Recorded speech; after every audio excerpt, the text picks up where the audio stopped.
नमस्कार, बहुत स्वागत है आप सभी का। मैं हूं आपके साथ करिश्मा। कल से विधानसभा का बजट सत्र शुरू होने वाला है, लेकिन उससे पहले विधानसभा बजट सत्र के लिए सर्वदलीय बैठक हुई, जिसे विधानसभा अध्यक्ष रामेश्वर शर्मा ने बुलाया था। इस बैठक में बजट सत्र के स्वरूप तय करने पर विचार विमर्श किया गया। इसके साथ ही अध्यक्ष और उपाध्यक्ष पद के चुनाव की रूपरेखा भी तैयार की गई। वहीं इस बार के बजट में शिवराज सरकार किसान और कर्मचारियों को राहत दे सकती है। इतना ही नहीं, बजट में आत्मनिर्भर मध्य प्रदेश की झलक देखने को मिलेगी। लेकिन जनता को आखिर इससे क्या लाभ मिलेगा, ये तो बजट पेश होने के बाद ही पता चलेगा। इस तमाम मुद्दों पर हम अपने मेहमानों और सहयोगियों से करेंगे विस्तार से चर्चा, लेकिन आगे बढ़ने से पहले इस रिपोर्ट पर नजर डालिए। विधानसभा का बजट सत्र 22 फरवरी से शुरू हो रहा है। इस सत्र में संचालन को लेकर चर्चा होगी। वहीं 26 फरवरी को बजट पेश किया जाएगा। बहुत अच्छा बजट आएगा, बैलेंस बजट आएगा, जैसा केंद्र का आया वैसा राज्य का आएगा। हम कोई कर्ज माफ नहीं करेंगे, हमने कोई वादा नहीं किया। हाँ, हम किसान को स्वावलंबी बनाएंगे, आत्मनिर्भर बनाएंगे, किसान की घाटे की खेती को लाभ का धंधा बनाएंगे, और उसके लिए हमने कानून में नियमों में परिवर्तन किया। इस बार सभी विधायकों को इसमें बुलाया गया है। जो विधायक बैठक में वर्चुअल शामिल होना चाहेंगे, उनके लिए NIC सेंटर की व्यवस्था की जाएगी। विधायकों और कर्मचारियों की कोरोना टेस्ट की व्यवस्थाएं की गई है। वहीं विधानसभा में प्रवेश के पहले सभी का स्वास्थ्य परीक्षण किया जाएगा। सत्र की शुरुआत राज्यपाल के अभिभाषण से होगी। वित्तीय वर्ष 2021 से 22 का बजट प्रस्तुत होगा। शासकीय और अशासकीय कार्य संपादित किए जाएंगे। 33 दिवसीय सत्र में होंगी 23 बैठकें। सोमवार से शुरू होने वाले बजट सत्र को लेकर पहले ही सीएम शिवराज सिंह चौहान ने साफ कर दिया है कि आत्मनिर्भर मध्य प्रदेश के संकल्प के साथ बजट बना रहे हैं। ये सामान्य नहीं है, बल्कि जनता की आकांक्षाओं को पूरा करने वाला होगा। ये बजट आत्मनिर्भर, विकसित और समृद्ध मध्य प्रदेश का बजट होगा। कृषि, उद्यानिकी, रोजगार विशेष तौर से इस पर ध्यान दिया जाएगा। किसानों को 0% ब्याज दर पर ऋण देने की योजना, स्वास्थ्य सेवाओं में सुधार के लिए पर्याप्त राशि की योजना, कर्मचारियों और पेंशनरों का महंगाई भत्ता बढ़ाने की योजना, अंशदायी पेंशन योजना को लेकर हो सकती है घोषणा। अंशदान 10 से बढ़ाकर 14% हो सकता है। कोरोना काल के बाद ये पहला मौका है जब विधानसभा का सत्र इतने लंबे समय के लिए बुलाया गया है। सत्र के दौरान बजट पर चर्चा के साथ साथ अन्य कई मुद्दों पर पक्ष और विपक्ष में बहस देखने को मिल सकती है। Team news state. तो देखिए, बजट को लेकर जनता को काफी सारी उम्मीदें हैं, लेकिन ये देखना होगा कि क्या ये बजट जनता के आकांक्षाओं के अनुरूप होगा या नहीं। चलिए विस्तार से हम चर्चा करते हैं। मेहमानों का आपसे तारुफ करा देती हूं। डॉक्टर सत्यप्रकाश शर्मा जी, वरिष्ठ पत्रकार, हमारे साथ जुड़े हुए हैं। बहुत स्वागत है सर आपका। सुमित ओरछा जी, बीजेपी प्रवक्ता, बहुत स्वागत है सुमित जी आपका। स्वदेश शर्मा जी, कांग्रेस प्रवक्ता, हमारे साथ जुड़े हुए हैं। बहुत स्वागत है स्वदेश जी आपका। इसके साथ ही भोपाल से मेरे सहयोगी शुभम भी जुड़े हुए हैं। चलिए तो शुरुआत करते हैं हम आज के मुद्दे की, और सबसे पहले मैं आना चाहूंगी सुमित ओरछा जी आपके ही पास। आपकी ही सरकार है, पहला सवाल आपसे ही बनता है सर, किस तरीके का बजट लेकर आ रही है सरकार?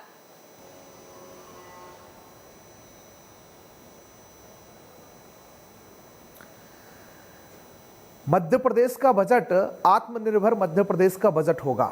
मध्य प्रदेश का बजट एक नए मध्य प्रदेश को गढ़ने का बजट होगा। मध्य प्रदेश का बजट माननीय प्रधानमंत्री जी के सपनों का जैसा भारत बनना चाहिए वैसा बनने वाला मध्य प्रदेश का बजट होगा, जिसमें हर वर्ग का और साथ साथ सबसे ज्यादा स्वरोजगार और आत्मनिर्भरता को, ग्रामीण इकाइयां तक हमारी आत्मनिर्भर बने, इसको लेकर के सरकार बहुत संवेदनशीलता के साथ और बहुत सूझबूझ के साथ विचार कर रही है। जब बजट आएगा तो उसके संपूर्ण आयाम आप सभी को देखने को मिलेंगे। जी सुमित जी, इसी कड़ी में एक और सवाल है मेरा। सुबह खबर सामने आई कि सरकार एक बार फिर से कर्ज लेने की तैयारी में है, यानी कि आर्थिक स्थिति हम क्या समझे अभी मध्य प्रदेश की उतनी मजबूत नहीं है। तो बजट को लेकर जो तमाम आकांक्षाएं हैं लोगों के मन में कि हर वर्ग को आप कैसे यहाँ पे संतुष्ट कर पाएंगे, ये एक चुनौती कहीं ना कहीं आपके लिए है।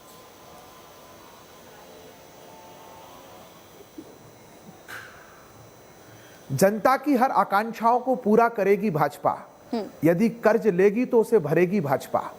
विकास के लिए, अधोसंरचना के लिए, स्वरोजगार की योजनाओं को बढ़ाने के लिए, स्वरोजगार की इकाइयों को बढ़ाने के लिए, मध्य प्रदेश को एक समृद्ध मध्य प्रदेश बनाने के लिए जो एक आधारभूत संरचना चाहिए, उसको हासिल करने के लिए हम कर्ज लेंगे।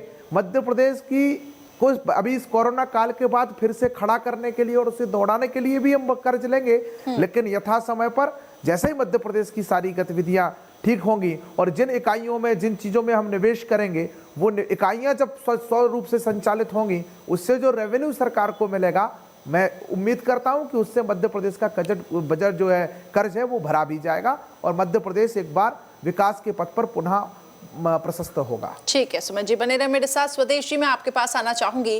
बीजेपी तो कह रही है कि आत्मनिर्भर मध्य प्रदेश बनाने पर फोकस रहेगा, किसानों को साधने की पूरी कोशिश, इसलिए किसानों का ये बजट रहने वाला है। तो कुल मिलाकर अगर देखा जाए तो बीजेपी काफी कॉन्फिडेंट है इस बजट को लेकर। कांग्रेस क्या सोचती है? देखिए, कांग्रेस ने पहले भी बात की थी कि हमारा देश कृषि पर आधारित है, मध्य प्रदेश उससे अछूता नहीं है। मध्य प्रदेश में 75% आबादी किसानों की है और कृषि बजट में पहले से ही कटौती कर दी है केंद्र सरकार ने 66%। और हमें नहीं लगता कि भारतीय जनता पार्टी आत्मनिर्भर की बात करती है। मुझे ये लगता है कि कटोरा लेके भीख मांगना और पकौड़े तलने के लिए मजबूर कर देने को ये आत्मनिर्भर कहते हैं। हम उम्मीद करते हैं कि महंगाई पर कंट्रोल हो, 100 रुपए जो डीजल पेट्रोल मिल रहा है उसमें कटौती हो, सरकार इसमें टैक्स कम करे। कोरोना में हमने देखा है पूरे देश के प्रदेशों की हालत देखी जाए तो मध्य प्रदेश में सबसे ज्यादा रेवेन्यू जनरेट हुआ और शराब से तो सबसे ज्यादा ही हुआ है। तो मध्य प्रदेश की सरकार जब से भारतीय जनता पार्टी की बनी हुई तब से देखिए अब तक कोई भी ऐसी योजना लेकर नहीं आए जिससे युवाओं को रोजगार मिल सके। जैसे अब लॉ एंड ऑर्डर तो इनका इतना खराब बिगड़ा हुआ रहा है, मैं कैसे बताऊं सबके सामने कि भोपाल की राजधानी में इस तरह के कृत्य हो जाते हैं जिन्हें हम टीवी चैनल पर बोल भी नहीं सकते। हम इनसे उम्मीद क्या कर सकते हैं, लेकिन हाँ इतना जरूर है कि सड़क से लेके विधानसभा तक हम इनको घेरेंगे, हम इन चाहेंगे, हम उम्मीद करते हैं कि युवाओं को रोजगार के लिए योजनाएं लेकर आए और बजट इस पे हो, कृषि पर बजट जो कटौती की है उसको बढ़ाएं और किसानों की कर्ज माफी अगर पहले 27 लाख हुई है तो क्या इसे जारी रखने के लिए कोई काम सरकार करेगी, ये प्रवक्ता महोदय स्पष्ट करें। चलिए ठीक है, विपक्ष हैं आप तो अपनी भूमिका निभाएंगे और कई मुद्दों को लेकर आप घेरने की तैयारी में हैं, लेकिन अब ये देखना होगा, बजट आने दीजिए और उसके बाद देखते हैं कि कैसे पूरे वर्ग को संतुष्ट यहाँ पे किया जाता है। अब मैं जानना चाहूंगी सत्य प्रकाश शर्मा जी, आपके पास आती हूँ मैम, ये बताएं कि सर बजट को लेकर आप क्या सोचते हैं, क्योंकि इस वक्त अगर हम देख रहे हैं जैसे कि अभी हमने सुना कांग्रेस का लगातार ये कहना है कि महंगाई ज्यादा बढ़ती जा रही है और आम जनता भी काफी ज्यादा परेशान हो रही है। आप किस तरीके से देख रहे हैं कि ये बजट किस प्रकार से आना चाहिए और किन किन वर्गों पर ज्यादा फोकस होना चाहिए? जी करिश्मा जी, मध्य प्रदेश का ये बजट पैंडेमिक के दौरान का बजट है, इसलिए इस बजट को बहुत महत्वपूर्ण माना जाएगा। जनता को रिलीफ देने वाला बजट होना चाहिए जी, क्योंकि मुख्यमंत्री जी कह रहे हैं कि सेल्फ रिलायंट मध्य प्रदेश, यानी कि आपने देखा होगा कि ये सेंट्रल गवर्नमेंट की एक फ्लैगशिप स्कीम है सेल्फ रिलायंट इंडिया, तो उस पर फोकस रहेगा ये बजट निश्चित रूप से। लेकिन ये तभी हो सकता है जब हम रोजगार के साधनों का ज्यादा से ज्यादा मुहैया कराने का प्रयास बजट के माध्यम से करेंगे। लेकिन मुझे ऐसा लगता है कि बजट ये निश्चित रूप से कुछ हंगामेदार होगा, क्योंकि पिछले जो बजट सत्र रहे हैं उन बजट सत्रों से ये सत्र कुछ महत्वपूर्ण इसलिए माना जाएगा क्योंकि मध्य प्रदेश में विपक्ष एक मजबूत विपक्ष के रूप में है, क्योंकि 87 उनकी स्ट्रेंथ है, एक मजबूत स्ट्रेंथ मानी जाती है। और यहाँ 3 एक बड़ी घटनाएं हैं, इन घटनाओं को जरूर बजट सत्र में हंगामेदार कर सकती है। पहली तो जो आपने देखा होगा कि जो हूथ ट्रेजेडी में मध्य प्रदेश के मुरैना में 24 लोगों की जो मृत्यु हुई, वो रिसेंटली आपने देखा हो बस जो ट्रेजेडी हुई है सीधी में, उसमें 54 लोगों की मौत हुई वो। तीसरा वेट, जिसके कारण मध्य प्रदेश में सबसे ज्यादा आपने देखा होगा पेट्रोल और डीजल और गैस के भाव हैं। ये 3 मुद्दे ऐसे होंगे जिनके कारण विपक्ष सरकार को घेरने का प्रयास करेगी। लेकिन आपको मैं बताऊं, मध्य प्रदेश का जो एक्सपीरियंस सीएम है शिवराज सिंह जी, ये कहीं ना कहीं इन सब चीजों से उभरने के लिए बजट में वो सब चीजें लाएंगे जिससे मध्य प्रदेश की जनता कहीं ना कहीं रिलीफ महसूस करने का प्रयास करेगी। आपने देखा होगा कि सेंट्रल में आम पब्लिक के लिए कुछ अच्छी चीजें कम नजर आई हैं, उनको लाने के लिए प्रयास करेगी, क्योंकि मध्य प्रदेश इस समय एक ऐसे दौर से गुजर रहा है कि उस पर बहुत बड़ा बर्डन है। कुछ ज्यादा टैक्सेशन लगाकर उस बर्डन को, जो फाइनेंशियल बर्डन है, उसको कम करने का प्रयास करेगी। लेकिन साथ ही किसानों को राहत, SC ST वुमेन को राहत ये देने की संभावना है और रोजगार के साधन उपलब्ध ज्यादा से ज्यादा कराने की संभावना मुझे इस बजट में देखने को नजर आ सकती है। जी बिल्कुल, यानी कि ये हम माने कि आत्मनिर्भर मध्य प्रदेश बनाने पर पूरा फोकस होगा, जिस तरीके से वो कह भी रहे हैं, और कोशिश की जाएगी कि हर वर्ग को यहाँ पर सेटिस्फाई किया जाए। शुभम मेरे साथ मेरे सहयोगी भोपाल से जुड़े हुए हैं। शुभम, आपके पास आती हूँ, ये बताएं कि जनता की आखिर क्या मांग है। ये हमें भी पता है कि इस वक्त महंगाई बहुत ज़्यादा बढ़ी है, जिससे लोग काफ़ी ज़्यादा परेशान हुए हैं, लेकिन और क्या कुछ मूलभूत सुविधाएं लोग चाहते हैं? देखिए, जनता की अगर आप बात करते हैं तो जनता में किसान, कर्मचारी और साथ ही साथ आम लोग जो कि ये मांग कर रहे हैं कि पेट्रोल डीजल के दाम कम होने चाहिए। अब हम किसानों पर आते हैं, किसानों की बात करते हैं। देखिए, 2018 में मध्य प्रदेश में कांग्रेस की सरकार बनी और इस मुद्दे पर बनी कि अगर हमारी सरकार आएगी तो किसानों का 2 लाख रुपये तक का कर्ज माफ़ करेगी। सरकार आई, उसके बाद चरण शुरू हुए, किसान कर्ज माफ़ी के 7,000 करोड़ रुपए बजट रखा गया और कहीं ना कहीं किसान उम्मीद कर रहे थे कि अब हमारा यानी कि 1 लाख रुपए का है या इससे आगे का है तो अब आएगा। अब सरकार बदल चुकी है और ये सरकार का नया बजट है। कुछ देर पहले ही हमने कृषि मंत्री कमल पटेल से बातचीत की थी और उनसे पूछा था, चूंकि कांग्रेस ये स्पष्ट कर चुकी है कि हम ये मुद्दा सदन में उठाएंगे किसान कर्ज माफ़ी का। अब किसानों को नहीं पता था, किसानों ने तो इसी उम्मीद में वोट दिया था कि उनका कर्ज माफ़ होगा, सत्ता परिवर्तन हो गया। अब बीजेपी ये स्पष्ट कर रही है, कृषि मंत्री कमल पटेल ये स्पष्ट कर रहे हैं कि एक सदन में उठाए चाहे सड़क पर उठाए, बीजेपी ने कभी किसानों से ये वादा नहीं किया कि वो कर्ज माफ़ी करेंगे। लिहाजा ये बात अब खत्म हो चुकी है कि मध्य प्रदेश में किसानों को लेकर कोई कर्ज माफ़ी की बात सामने आएगी या किसानों की कर्ज माफ़ी होगी। तो ये एक बड़ा मुद्दा इस बार विधानसभा में उठने जा रहा है और इस बात को पहले ही कृषि मंत्री ने स्पष्ट कर दिया है कि हम कर्ज माफ़ी नहीं करने जा रहे हैं। तो ये किसानों के लिए थोड़ी सी असमंजस की स्थिति रहेगी, क्योंकि अब वो तो इसी इंतज़ार में थे कि चलिए अब 50,000 तक का कर्ज माफ़ हुआ है, अब 1 लाख का होगा, फिर हमारा 2 लाख का होगा, क्योंकि कांग्रेस तो यही कह रही थी कि हम लगातार 3-4 साल में ये कर्ज माफ़ कर देंगे। तो अब किसानों के साथ कहीं ना कहीं ये धोखा हो गया है, क्योंकि उन्हें नहीं पता था कि इस तरह से सत्ता परिवर्तन हो जाएगा। दूसरा, अगर आप कर्मचारियों की भी बात करें, वो भी लगातार बातचीत कर रहे हैं या कहे कि सरकार से उम्मीद कर रहे हैं कि उन्हें भी किसी तरह का कोई फ़ायदा होगा, मगर अभी तक उनको लेकर भी सरकार ने किसी तरह की कोई बात सामने नहीं रखी है। और फिर पेट्रोल डीजल के दाम तो लगातार आते ही है, मगर इन सब के बीच कोई नया टैक्स तो नहीं लगने जा रहा है, क्योंकि पिछली बार जो वित्त मंत्री तरुण भनोट थे, ये 2020 मार्च में ही बजट पेश करने वाले थे, उन्होंने एक चीज़ स्पष्ट कर दी थी कि कोई भी 1 रुपये का भी हम नया टैक्स मध्य प्रदेश की सरकार पर नहीं लगाने जा रहे हैं। तो क्या इस बार भी कुछ इसी तरह की स्थिति देखने को मिलेगी कि कम से कम कोई राहत नहीं दी गई है, मगर किसी तरह का कोई बर्डन तो नहीं डालने जा रही है सरकार, कोई और टैक्स तो नहीं बढ़ा रही है? तो इन सब चीज़ों पर सभी की नजर रहने वाली है। ठीक है शुभम।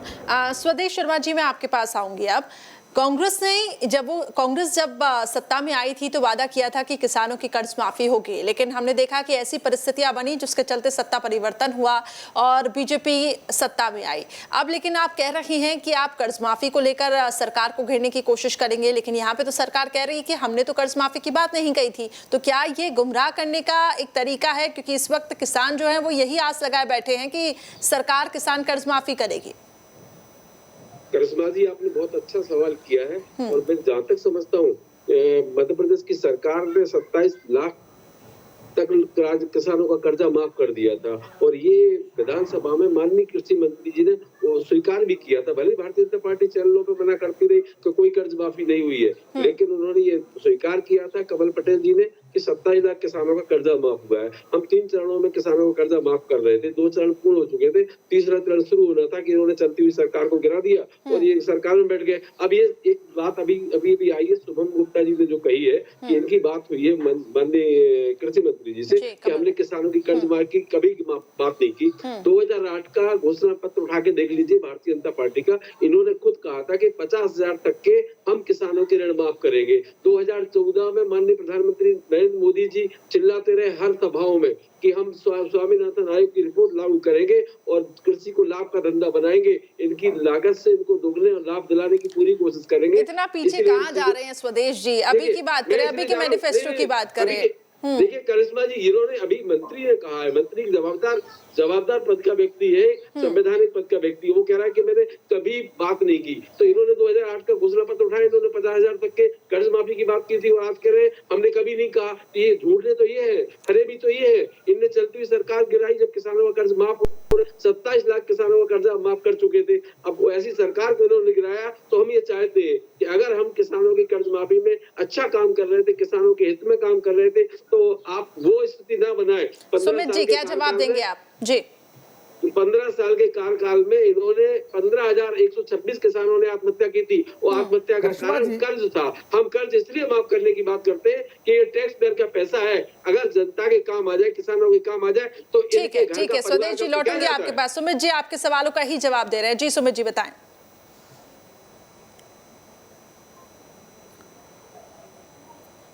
करिश्मा जी, कांग्रेस का मूल चरित्र अलोकतांत्रिक है, ये सिद्ध कर देते हैं अपनी बातों से कि ये इमरजेंसी लगाने वाली पार्टी है।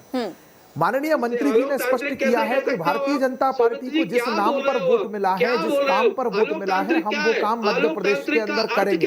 40 लाख वोटों ने 40 लाख वोटर ने आपके झूठे वायदे के, करिश्मा जी को रोकिए का। चलिए ठीक है सुमित जी, स्वदेश जी, मैं अनुरोध करूंगी कि एक एक करके बात रखें, क्योंकि जनता इस वक्त अगर देख रही है तो उनको भी समझ आना चाहिए कि मध्य प्रदेश के बजट में आखिर क्या खास होना चाहिए। स्वदेश जी अनुरोध है सर आपसे, शांत रहें, एक बार उनकी बात सुन ले। मैं आपको कट ऑफ करने का पूरा मौका दूंगी, आप भी काउंटर करें, इनको बोलना लेकिन एक एक करके नहीं। सुमित जी आप अपनी बात रखें, इसके बाद मैं स्वदेश जी के पास जाऊंगी। अरे मुद्दे पर बात करें ना, वो मुद्दे पर आप सुनने तो दीजिए, आप सुनने तो फिर हम बात करते हैं ना आपसे। जी सुमित जी बताएं।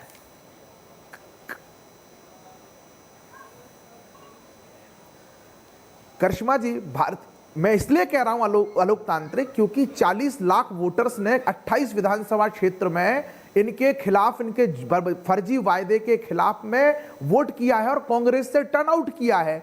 और इन 2018 के चुनाव में भी हमको मध्य प्रदेश की जनता का इनसे ज्यादा वोट मिला था। यानी जनता भी चाहती है कि कर्ज माफी की जगह, ये फिर बोल रहे हैं दीदी ऐसे नहीं होता, दीदी इनको बोलिए, आप प्लीज इनको बोलिए, ऐसे डिबेट नहीं होता है। मैं बड़े नेशनल रेपुटेटेड चैनल पर बैठा हूं।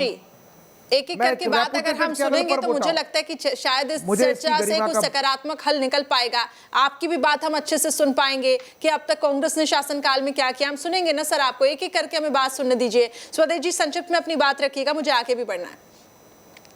देखिए करिश्मा जी, ये आलोकतांत्रिक शब्द कह करके अपमानित कर रहे हैं पूरे देश को। लोकतंत्र ही है, हमने जिसकी रक्षा। करिश्मा जी मेरी बात पूरी होने दीजिए, मेरी बात पूरी होने दीजिए। ये क्या बोलेंगे? इन्हें मध्य प्रदेश की जनता ने कर्ज माफी से जाना, 10 दिन में कर्ज माफी के वादे पर वोट दिया था। 10 दिन में इनने 2 रुपए माफ नहीं किए किसी के। ये झूठे मक्कार लोग निकले, मध्य प्रदेश की जनता ने नकार दिया। 40 लाख वोटर इनसे छिड़क करके आ गया। ये क्या जनता को मुंह दिखाने लायक नहीं रहे?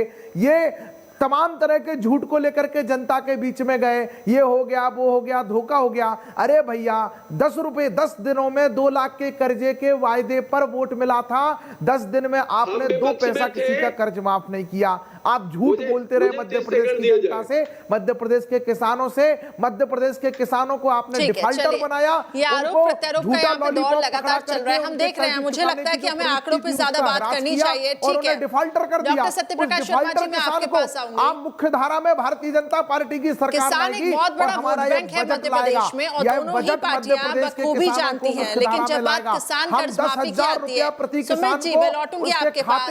सत्यप्रकाश जी से मेरा सवाल है। सत्यप्रकाश जी, एक बहुत बड़ा वोट बैंक है किसान और दोनों ही पार्टियां बहुत अच्छे से जानती हैं। लेकिन जब बात किसान कर्ज माफी की आती है तो क्यों ऐसे एक दूसरे पे आरोप प्रत्यारोप लगाना? अगर आपने मैनिफेस्टो में उस बात की घोषणा की है तो उसके जमीनी स्तर पर हमें बताएं आंकड़े कि आपने अभी तक क्या कुछ काम किया है। लेकिन एक तरफ कांग्रेस अपना तर्क देती है कि हमारी तो जिस तरीके से सत्ता का परिवर्तन हुआ, लेकिन हमने अपने शासनकाल में पूरी कोशिश की कि किसानों को राहत पहुंचाई जाए। किस तरीके से आप इसे देख रहे हैं?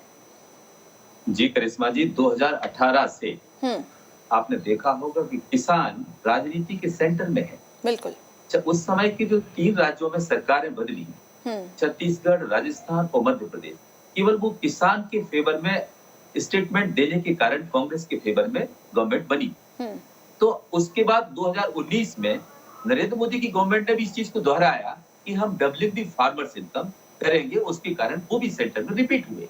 आप देख रहे हैं कि मध्य प्रदेश में आज भी किसान राजनीति के केंद्र में है, क्योंकि पूरे देश में किसान आंदोलन का मूवमेंट चल रहा है। अब आपको यहाँ बताएं कि मध्य प्रदेश की जो सिचुएशन वो ये है कि किसान के फेवर में 6,000 रुपए प्रधानमंत्री जी के द्वारा जो मंत्री दिए जा रहे थे उसको 4,000 और बढ़ाकर मुख्यमंत्री जी ने उसको 10,000 किया।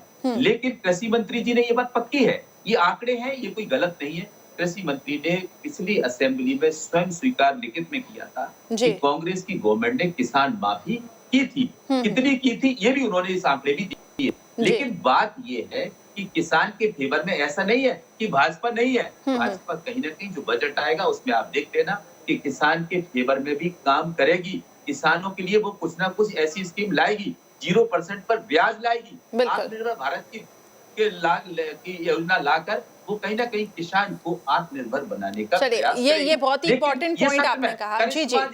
करिश्मा जी ये बहुत महत्वपूर्ण मैं बताने जा रहा हूँ, वो आप सुने। ये बजट सत्र इसलिए बहुत महत्वपूर्ण होगा क्योंकि 11 महीने से ये असेंबली बिगर आप देख रहे हैं बिगर स्पीकर के चल रही है। तो प्रोटेम स्पीकर का जो इलेक्शन है वो कहीं ना कहीं भाजपा के लिए चैलेंजिंग होगा। बिंद से होगा, महाकौशल से होगा, या प्रोटेम स्पीकर रामेश्वर शर्मा दोबारा बनेगी या सीताराम शर्मा जी बनेगी। ये भी कहीं ना कहीं भाजपा और सत्ता दोनों के लिए कहीं ना कहीं एक चैलेंज है।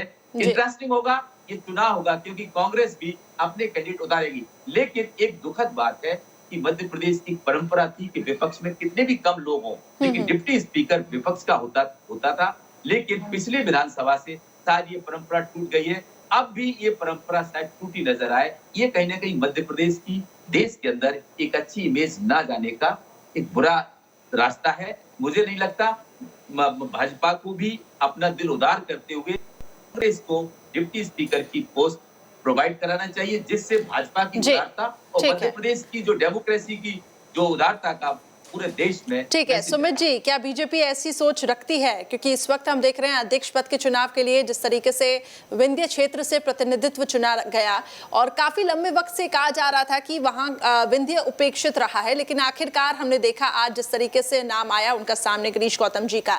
तो ऐसे में अगर उपाध्यक्ष पद की यहाँ पे बात की जा रही है तो क्या बीजेपी ऐसी सोच रखती है जैसे कि डॉक्टर सत्यप्रकाश जी ने कहा?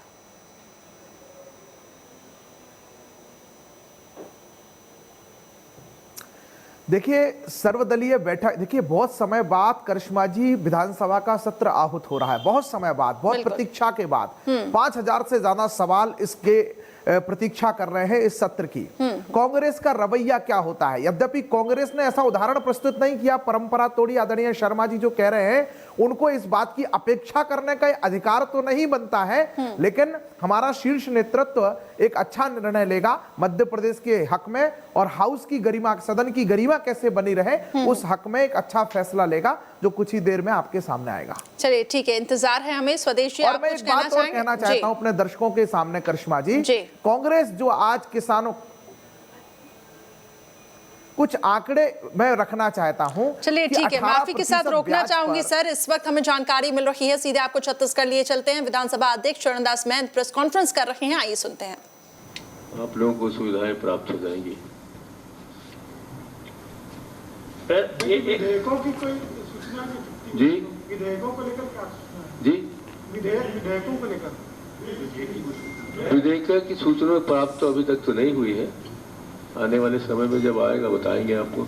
जनहित में विधायकगण जो है बहुत सारे सवाल उठाते हैं, लेकिन प्रश्नकाल में 1 घंटा जो मिलता है उसमें भी 8, 10, 12 कभी कभी तो इतना हो जाता है कि 4 ही 5 में मतलब शांत रहना पड़ जाता है।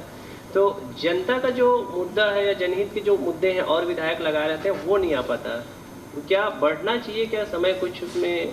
आपकी चिंता का ध्यान रखते हुए मैं कोशिश करूंगा कि 15-20 क्वेश्चन कम से कम आ जाए, क्योंकि सभी जगह ऐसी व्यवस्था है प्रश्नकाल 1 घंटे का ही होता है। लोकसभा में भी राज्यसभा में भी प्रश्नकाल का समय बढ़ा नहीं है। अन्य माध्यम है उनके उठाने के, अनुदान मांगों पर चर्चा करने के, उनको पर्याप्त समय दिया जाएगा। विधायक को अपनी बात रखने में कहीं भी समय की कमी नहीं होगी। ठीक है सर,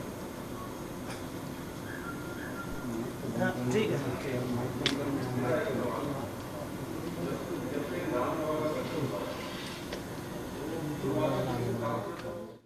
विधानसभा अध्यक्ष चरणदास महंत प्रेस कॉन्फ्रेंस कर जानकारी साझा कर रहे थे, क्योंकि छत्तीसगढ़ में भी बजट पेश होने जा रहा है और ऐसे में कल से बजट सत्र की शुरुआत। लेकिन अब ये देखना होगा कि छत्तीसगढ़ में किस तरीके से ये बजट रहने वाला है, क्या जनता के आकांक्षाओं के अनुरूप ये बजट होगा कि नहीं। बहरहाल लगातार हमारी नजरें बनी हुई रहेंगी, लेकिन फिलहाल खास पेशकश में इतना ही।